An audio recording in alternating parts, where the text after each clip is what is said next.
My question is, Ngarewa-Packer. thank you. My question is to the Prime Minister. Does he stand by all his government statements and actions?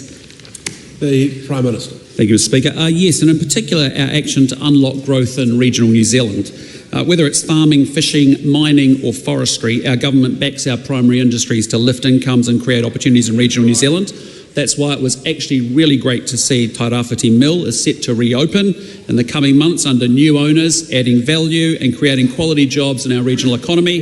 And it's that kind of investment that we need to see a lot more across New Zealand. And that's why it's been so disappointing to see members opposite come out against everything that we're doing to unlock growth and power up this economy in regional New Zealand. Supplementary. Does he believe that his government's main purpose is to serve the wealthy at the expense of tangata whenua and ordinary New Zealanders? No. How will his golden visas improve the lives of ordinary New Zealanders when there is no expectation that the profits earned will be invested back into our communities? Because investment into businesses helps them grow, which enables them to pay higher wages and incomes and offer more jobs, which in turn gets spent in the economy, which actually drives more economic growth. Supplementary. What incentive do overseas investors have to look after our environment when they are only required to stay in Aotearoa for 21 days every 3 years?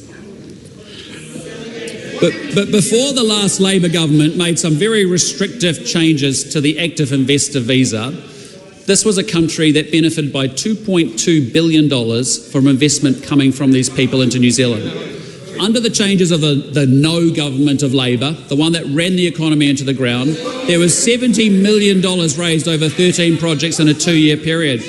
We want the $2.2 billion and the $1.7 billion that followed once those investors got comfortable in this country. So we welcome investment to this country. It's necessary for regular New Zealanders, everyday Kiwis, to be able to get ahead because capital matters. Another supplementary, Ngarewa-Packer. Take that one. Does he agree that our justice system treats wealthy people better than it treats poor people?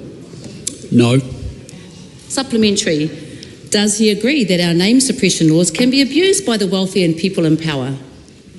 No, we have a justice system that we want to make sure that the public have great confidence in. That's what we keep perfecting. Supplementary.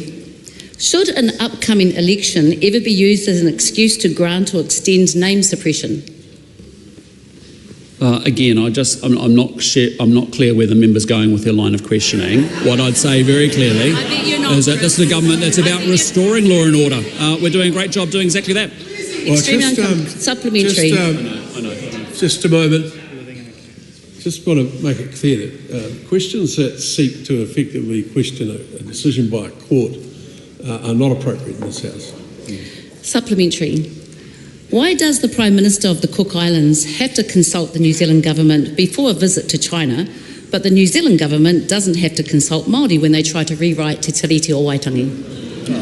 Well, in answer to the first leg of the question, it's important, given the 2001 joint declaration that Helen Clark signed with the previous Cook Islands Prime Minister, that actually we do expect amongst our friends, and particularly realm countries, that we actually have transparency and consultation on major issues around defence, security and foreign affairs. And the Cook Islands is a great country. We love the Cook Islands people, but we need to make sure we have transparency, and we'll work our way through that issue.